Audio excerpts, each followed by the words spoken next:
welcome back to Jacob's Toys. Please do like, share, subscribe, and all of those things. All support to the channel is very much appreciated. The Marvel Legends Strange Tales wave, and it of course was a Build-A-Figure, Blackheart Build-A-Figure wave. Now let's take away Helverine because he didn't come with a Build-A-Figure piece. There were 6 figures in this wave that built up the Blackheart figure, and I'm going to take a look at it now and put it together. Now, Blackheart. So he is a character that we've not had since the Toy Biz days. Now, the Toy Biz figure used to go for a pretty penny on the aftermarket because it's not a character that we've seen a lot of versions for. So having a Build-A-Figure was a definite plus for a lot of collectors. I'm just going to take these legs and heat them up a little bit.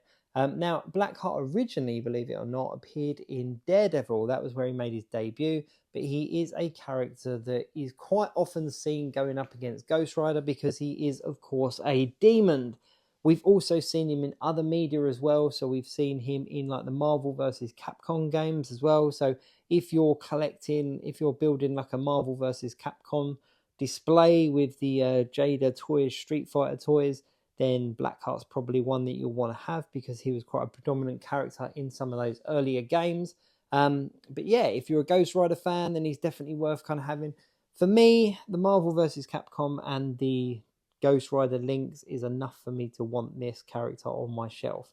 Now, he comes with a bendy tail, which is cool. So it's not an articulated tail, it is bendy. But I don't know whether it's just because it's been sat in the box, but my tail here doesn't seem to want to hold its position. It seems to kind of be bending back to that kind of upright position, which is not working well for the articulation. Now, with all of these Build-A-Figures, what I would recommend you do is heat up the pieces before you push them together because they are a little bit stiff. But even now, look, without his arms on, he's looking like a decent figure. He's definitely a character in the comic books that is quite intimidating looking. There's something very cool about that kind of huge like lion-esque mane on his head and those sort of sunken red eyes and this great big tail. He is definitely a demon looking demon.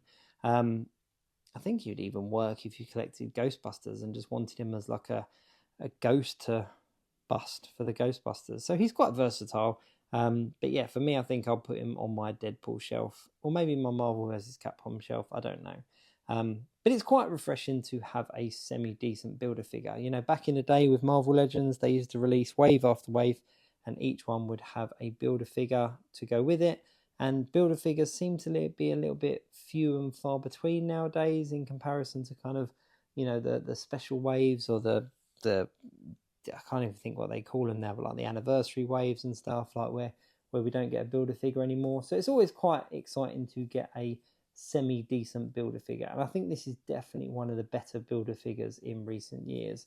It's a character that a lot of people have kind of asked for, that has quite often come up on polls because with a lot of the old previous kind of Toy Biz figures, having kind of a modern version of those is a must for a lot of collectors, and we've not seen a Blackheart for a long time.